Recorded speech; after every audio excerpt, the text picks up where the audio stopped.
Assalamualaikum warahmatullahi wabarakatuh. Perkenalkan, nama saya Pedli. Pada video kali ini saya akan mempresentasikan materi tentang tiga komponen utama pembangun sistem komputer dan fungsi-fungsinya.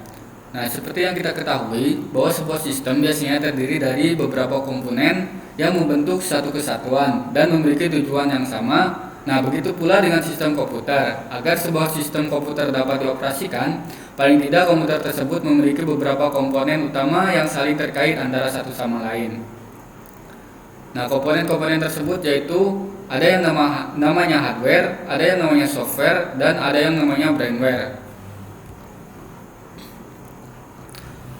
Oke, yang pertama yaitu hardware. Nah, hardware adalah bagian fisik dari sebuah komputer yang dapat diraba dan dilihat secara langsung. Hardware terdiri dari beberapa komponen elektronik yang saling berkaitan antara satu dengan yang lainnya. Nah, berdasarkan fungsinya, perangkat keras komputer atau hardware terdiri dari beberapa bagian, antara lain seperti perangkat input dan output, perangkat pemroses, dan perangkat penyimpanan. Nah, berikut penjelasan dari bagian-bagian perangkat komputer tersebut. Baik, yang pertama itu ada yang namanya motherboard atau papan induk. Nah, ini berfungsi untuk tempat di mana komponen elektronik diletakkan. Nah, komponen-komponen tersebut yaitu seperti CPU, RAM, ROM, VGA, dan lain-lain. Baik, selanjutnya itu ada yang namanya power supply. Merupakan sebuah kotak yang berfungsi sebagai pemasok daya listrik untuk disalurkan ke motherboard, kipas, dan pengontrol voltase. Nah, selanjutnya itu penyimpanan komputer. Nah, bagian dari komputer yang berfungsi untuk menyimpan atau mempertahankan data digital, baik dalam jangka panjang maupun data sementara. Nah, contohnya untuk data sementara yaitu ada RAM atau Random Access Memory. Sedangkan penyimpanan komputer untuk jangka panjang antara lain seperti hard disk, CD, DVD, dan floppy disk. Nah, selanjutnya itu ada yang namanya pengontrol penyimpanan. Nah, ini fungsinya untuk mengontrol penyimpanan komputer seperti hard disk, floppy disk, CD-ROM, DVD-ROM, dan drive lainnya. Nah, contohnya untuk pengontrol penyimpanan ini seperti ada EDA, SCSI, SATA, dan lain-lain. Nah, selanjutnya itu ada pengontrol komputer bus. Nah, ini fungsinya untuk menyambungkan komputer dengan perangkat tambahan luar lainnya, nah, seperti printer atau scanner. Nah, untuk contoh dari pengontrol komputer bus yaitu ada paralel, serial, USB, dan firmware. Baik, selanjutnya itu ada kartu suara. Nah, fungsinya ini untuk menerjemahkan signal dari papan sistem ke bahasa yang bisa dimengerti oleh speaker. Nah, ada yang namanya juga jaringan komputer. Nah, seperti yang kita ketahui, jaringan komputer ini berfungsi untuk menghubungkan komputer ke internet maupun ke komputer lainnya.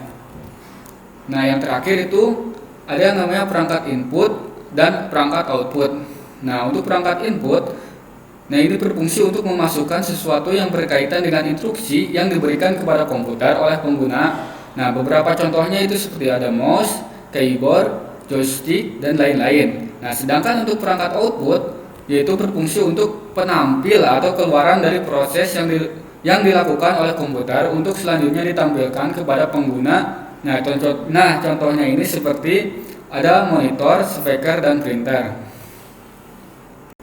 Nah, komponen utama selanjutnya dalam pembangunan sistem komputer itu ada yang namanya software. Nah, secanggih apapun dan semahal apapun hardware yang terpasang pada komputer tidak akan bisa bekerja jika tidak ada software di dalamnya. Nah, software atau perangkat lunak merupakan instruksi-instruksi yang dibuat untuk memerintah komputer agar dapat bisa bekerja sesuai yang diinginkan. Nah, perbedaan mendasar antara perangkat keras dan perangkat lunak adalah berada pada segi fisiknya. Jika perangkat keras atau hardware bisa diraba dan dilihat wujudnya, sedangkan perangkat lunak atau software tidak bisa.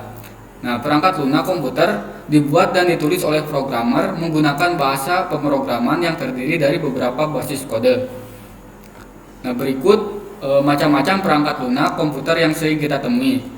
Yang pertama ada yang namanya sistem operasi.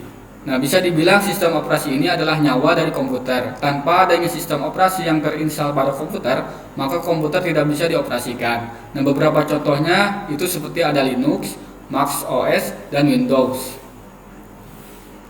Nah, selanjutnya itu ada yang namanya perangkat lunak aplikasi, yang merupakan software yang bisa kita gunakan sehari-hari dan berfungsi untuk mempermudah pekerjaan manusia. Nah, contohnya seperti aplikasi Office, pemutar suara, pemutar video, web browser, dan lain-lain. Selanjutnya, ada pengendali perangkat keras, yang merupakan software yang berfungsi sebagai penghubung antara perangkat-perangkat pembantu dengan komputer. Nah, tanpa adanya drive, setiap perangkat keras pembantu yang dipasang ke komputer tidak akan bisa dikenali. Nah, ada juga yang namanya perangkat lunak menetap, yang merupakan perangkat lunak yang dibuat atau ditanamkan ke dalam perangkat keras. Nah, terakhir ada yang namanya perangkat lunak perusak. Nah, biasanya ini dibuat oleh hacker atau kelompok tertentu dengan tujuan kejahatan. Komponen terakhir dalam pembangunan sistem komputer yaitu brainware. Nah, brainware merupakan pengguna atau pemakai komputer yang bertugas untuk mengoperasikan komputer itu sendiri. Nah, secanggih apapun hardware dan software yang ada pada sebuah komputer, tetap saja komputer tersebut tidak bisa digunakan jika tidak ada yang mengoperasikannya. Nah, karena pada dasarnya komputer hanyalah rangkaian elektronika yang tidak dapat bekerja sendiri. Nah, setelah kita memahami 3 komponen utama pembangunan sistem komputer dan fungsi-fungsinya, bisa kita simpulkan bahwa hardware, software, dan brainware memiliki keterkaitan atau ikatan yang erat antara satu dengan yang lainnya. Jika salah satu dari komponen tersebut tidak tersedia, maka tidak bisa disebut sebagai sistem komputer. Nah, itulah penjelasan tentang 3 komponen utama pembangun sistem komputer dan fungsi-fungsinya. Bila ada kesalahan dalam penyampaian materi kali ini, mohon dimaafkan. Saya tutup dengan ucapan wabillahi taufiq wal hidayah. Wassalamualaikum warahmatullahi wabarakatuh.